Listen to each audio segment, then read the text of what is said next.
trying to feel if the front end is being pulled up at all, versus a lot of people will look at the back. In a pinch, absolutely, use it to your advantage. Try to get it up to the PSI that you need. If you're having a problem, it'll give you a temperature warning so that you can pull over before the tire blows, not after. I'm Tom. And I'm Cheri. And we're EnjoyTheJourney.Life.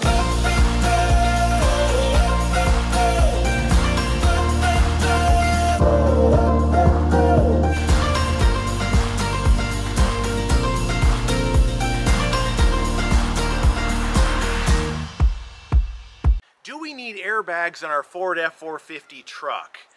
Well, even with the heavy-duty suspension that comes standard with the truck, we were noticing some cupping, which is some uneven wear on the front tires in the truck.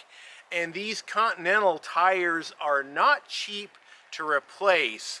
And that tells us that we need to make a change in our truck suspension. So Jake, you're telling me the truck is done. It's all done. Oh my goodness. What upgrades did I get to the truck? Tell me what's going on, Jake. We've got a couple of Firestone Red Label bags, which are the 7,500 pound bags, which work perfect for your truck and camper combo. And then we put a Firestone dual air command air compressor on there, which is brand new to us. It's the first one we've ever installed. It's got dual air path back to the airbags. Typically they're only a single path back, so you have to air them up at the same time. But with this one, you should be able to adjust one bag higher than the other if you feel like the truck is still rolling to one side when you're going on certain roads. That's the biggest benefit of dual path, is that if your airbags are not tied together, then your truck won't roll. So with this big camper you have, I think it's going to work out great. The other thing that's nice about it is it's got an auxiliary port, so you can connect to it on the back and air up anything else you want. But we've got everything mounted up nice and clean on the side of the frame rail. Firestone makes a bracket that all of them, the compressor and the ECU, which is just the distribution box that sends all the air out, they make a bracket that you can bolt the stuff right to. And then they have 4 big U-bolts that go around the frame rails, so that if you ever have issues with it later on down the road, all you have to do is take 8 nuts off and the whole system comes off your truck. With this particular system, it does have a lot of airlines. So it took me about 4 times longer to run these airlines than it typically does, because usually you have 1 airline that goes to the back. This system has 4 airlines that have to go to the back. So you just, as long as you run them high and tight above the frame rail, nothing's going to get above that, so they should be safe. And this is only controlled by your phone, so you can air it up, deflate it. It's Firestone wires there straight to the battery, so your truck doesn't have to be on in order for it to work. And what we'll do is the complete install video will be on the product page on eTrailer, so you'll be able to watch all the steps that went through to put this on the F450. Now, the biggest difference between this particular compressor that we've got on your truck and a lot of other ones is it's going to have that auxiliary port. The auxiliary port is really, really nice because what it allows you to do, we've got it mounted down here on your hitch. We've got your other 2 manual fills right here in case something ever happens to the compressor. But the auxiliary port is nice because you can air up bike tires, I'd say maybe golf cart tires, UTV tires, dirt bike tires, all that kind of stuff. I would recommend staying away from the heavier PSI, like your camper tires being 110, your truck tires being 110. In a pinch, absolutely, use it to your advantage. Try to get it up to the PSI that you need. But with this being such a small compressor, it does have a duty cycle, so you don't want to overwork the duty cycle. Essentially, the duty cycle is just how long it's designed to work before it needs to take a break. If you're getting into anything, I'd say maybe above 40, 50 PSI, just bump it up 10 PSI at a time.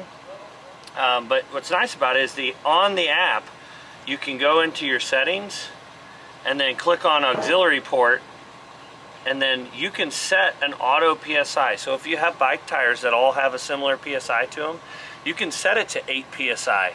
Hook it up to your bike tire, turn the auxiliary port on and it will stop at 8 psi. As far as I know, this is the only system that does this without an auxiliary tank. Usually they have the compressor will go into a tank, and then you'll have another hose that comes out, and it'll have a quick connect that you can air up stuff with.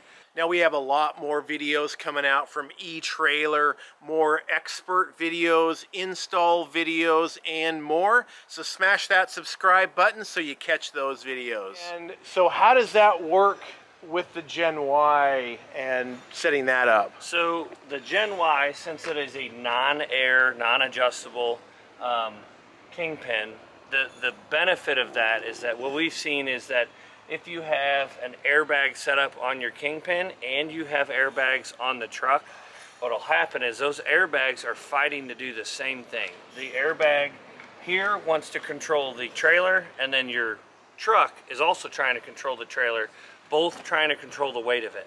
Well, what'll happen is the airbag on the kingpin and the airbags on your truck, one will hit, the other one will hit back, and it will just keep hitting back and forth.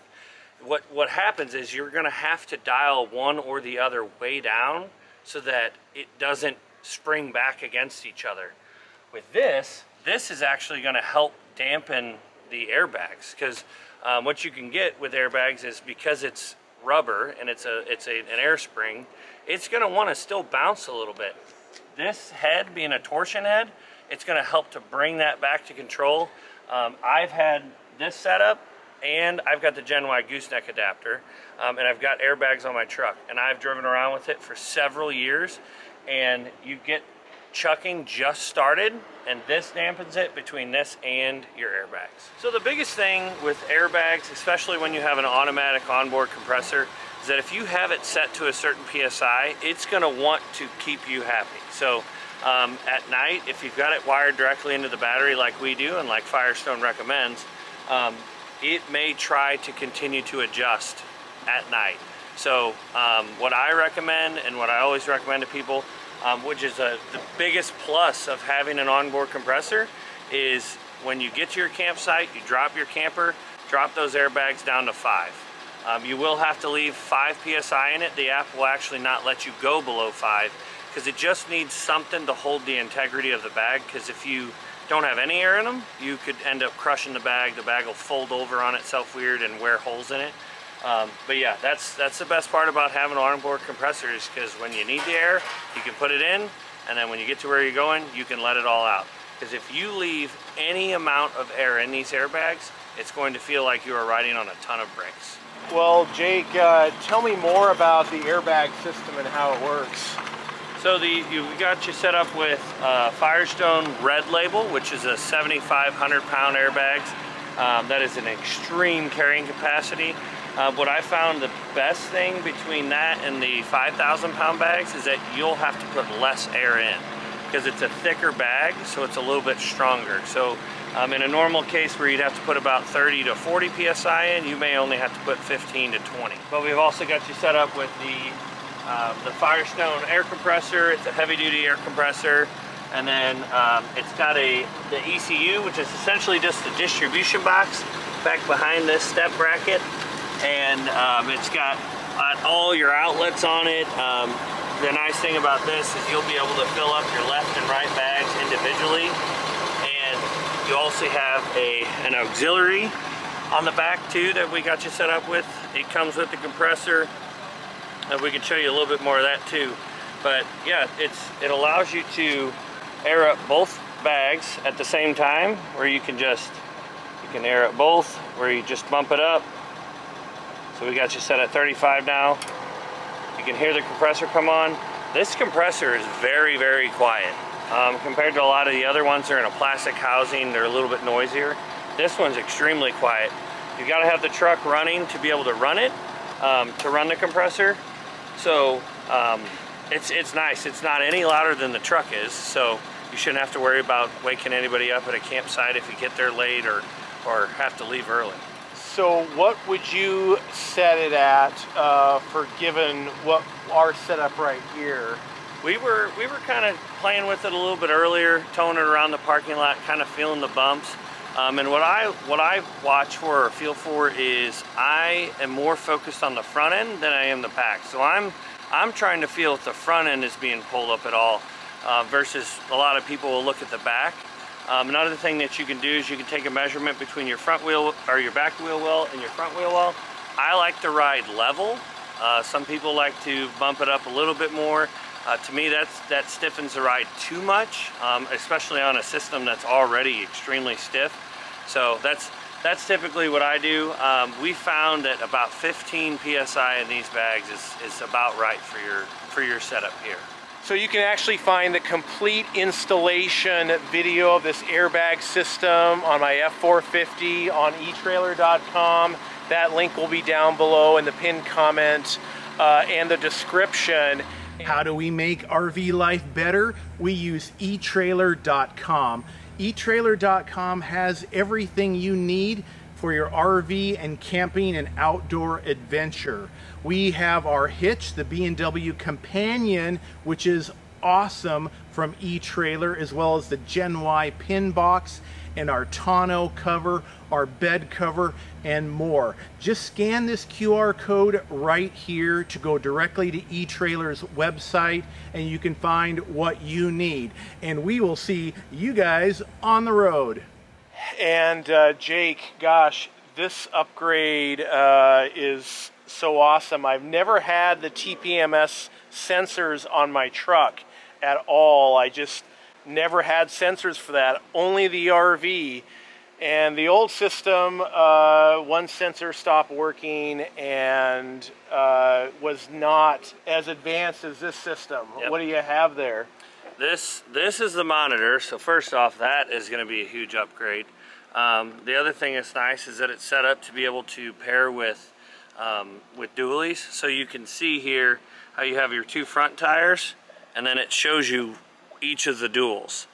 But the thing about them is that people don't realize that with camping, you can look at your huge investment here that is riding, all of it's riding on tires. So if you don't take care of the tires, they're going to leave you stranded. And the biggest thing is air pressure. Not only air pressure, it's temperature. So if your tire is too low and that sidewall is flexing, typically if you ever seen a blowout on the highway, it's not because of low air pressure. Well, I guess it's a cause of low air pressure, but it's because of temperature. The tire got too hot and literally destroyed the sidewall because of too much friction on the sidewall. The sidewalls are only designed to flex so much before they start rubbing on themselves, and then that's what causes a tire to blow. Yeah, that's a great information. I always thought it was the low tire pressure and that caused the blowout, but you have to get the heat. Yep. And that's the issue.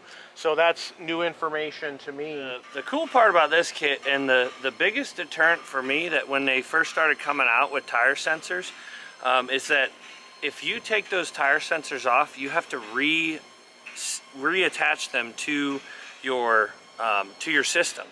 With these, unlike your old system you had to take the sensor off to put air in. These are all flow-through valves. So if you come up here, you can see one really easily. So this is the sensor right here. This is your new stem valve.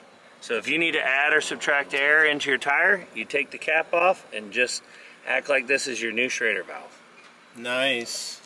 Because typically, I'm not sure how your old system used to work, but a lot of TPMS systems, you have to go through the whole setup process again, because what turns that sensor on is air pressure. So the pressure from your tire pushing on it is what turns that battery on to be able to connect them all. And that's how this system works. But with the flow-through valves, we've got you a set of 6, which were for your truck, and then we got you 6 additional that you can add, and you can see how many more options we have.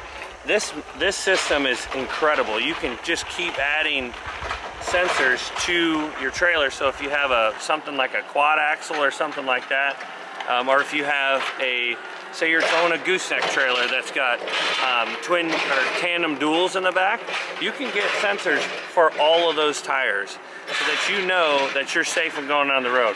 I think the best feature about this is that if you get that temperature warning, it'll warn you that not only that your PSI is dropping, but it'll tell you the temperature of each tire too. So if you're having a problem, it'll give you a temperature warning so that you can pull over before the tire blows, not after. Now, another thing to consider is suspension upgrades for both your RV and your tow vehicle. Now, we have a full, complete installation video with our independent suspension system at MoreRide coming up. Again, make sure you subscribe so you catch that video. Now, for our next video, you can click right here.